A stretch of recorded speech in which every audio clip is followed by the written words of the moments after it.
We think of Mother Nature as being warm and cuddly, and for the most part, she is.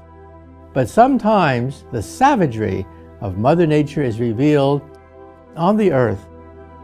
99.9% of all species eventually go extinct. Extinction is the norm.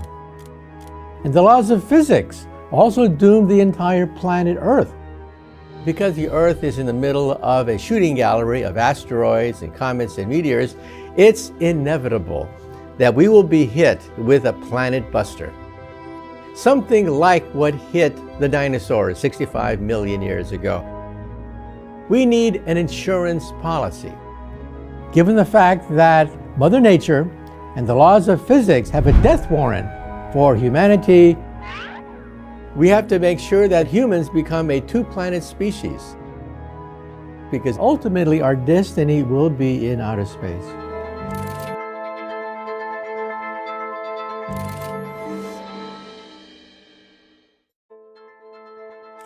We have no rocket capable of reaching deep space at the present time with human passengers. In other words, if we're faced with yet another rock from outer space, we are basically sitting ducks. However, we're entering now a new golden age of space exploration. Now we have the infusion of funds from Silicon Valley billionaires. We have new strategies to go back into outer space. And things have changed. Costs have dropped. With the introduction of reusable rockets, we're not talking about opening up the heavens to perhaps a whole new economic landscape, because we're not talking about dropping the cost by a factor of 10. Instead of $10,000 a pound, SpaceX wants to bring it down to $1,000 a pound, opening up the heavens. We also have a new vision emerging. For Elon Musk of SpaceX is to create a multi-planet species. However, for Jeff Bezos of Amazon, he wants to make Earth into a park, so that all the heavy industries, all the pollution goes into outer space to make Earth a paradise. I'm pleased to announce a $2 billion pledge allocated directly to restoring nature and transforming food systems. This is part of the Bezos Earth Fund's $10 billion commitment to fight climate change, enhance nature, and advance environmental justice and economic opportunity.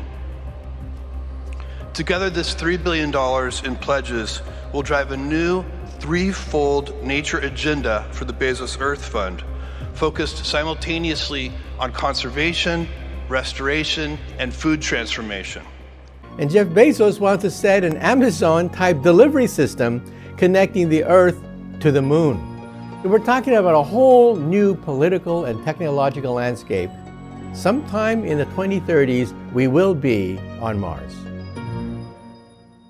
The question is, if we're entering a new golden age of space exploration, what is the main bottleneck that we face? The main bottleneck has to do with life support and the human. You see, we've already sent robots to Mars. But now we're talking about humans, which require a whole support network. Humans have to live in an environment where there's radiation, where there's loneliness, where the journey could take 2 years, where temperatures are below freezing, where the atmospheric pressure is only 1%. And eventually we want to create a base on Mars that could support people. That means it has to be self-sustaining. It has to be done in several steps. The first step would be to create a base on Mars with power. Solar power could provide the energy. And then once you have the base set up, you have to begin the process of creating a self-sustaining agriculture there. And this means genetic engineering, creating genetically modified algae and plants that can consume the rich carbon dioxide atmosphere, live in a very cold environment, and thrive. Then we have to create mining operations so that we have the materials to build cities, oxygen to breathe, water to drink, and hydrogen for rocket fuel. Then, The last step in the process, and this will take maybe another 100 years, is to send satellites orbiting around Mars to begin the process of melting the polar ice caps.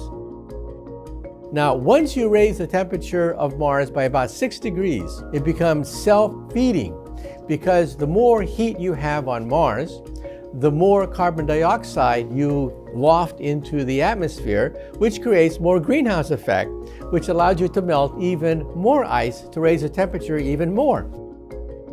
So you have a positive feedback loop, and we can begin the process of terraforming Mars. A lot of it's still theoretical. We don't know for sure what it would take to go to the stars. Now this means, of course, starships.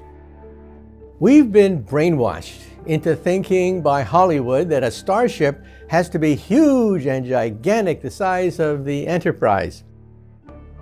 However, the laws of physics make possible sending postage stamp-sized chips to the nearby stars. So think of a chip, perhaps this big, on a parachute, and have thousands of them sent into outer space, energized by perhaps 800 megawatts of laser power. By shooting this gigantic bank of laser energy into outer space, by energizing all these mini parachutes, you could then begin to accelerate them to about 20% the speed of light. This is with doable technology today. That means Proxima Centauri b, an Earth-like planet that circles around the closest star to the planet Earth, could be within the range of such a device. What a coincidence. So it means that we've already staked out our first destination for visitation by an interstellar starship. Some of these technologies won't be available till the next 100 years.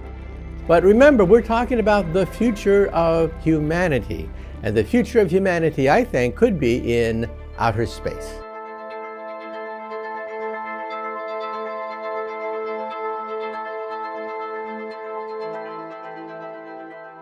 If you enjoyed this video, please give it a thumbs up. Your support helps us reach more people with our content. Thanks for watching, and stay tuned for more updates.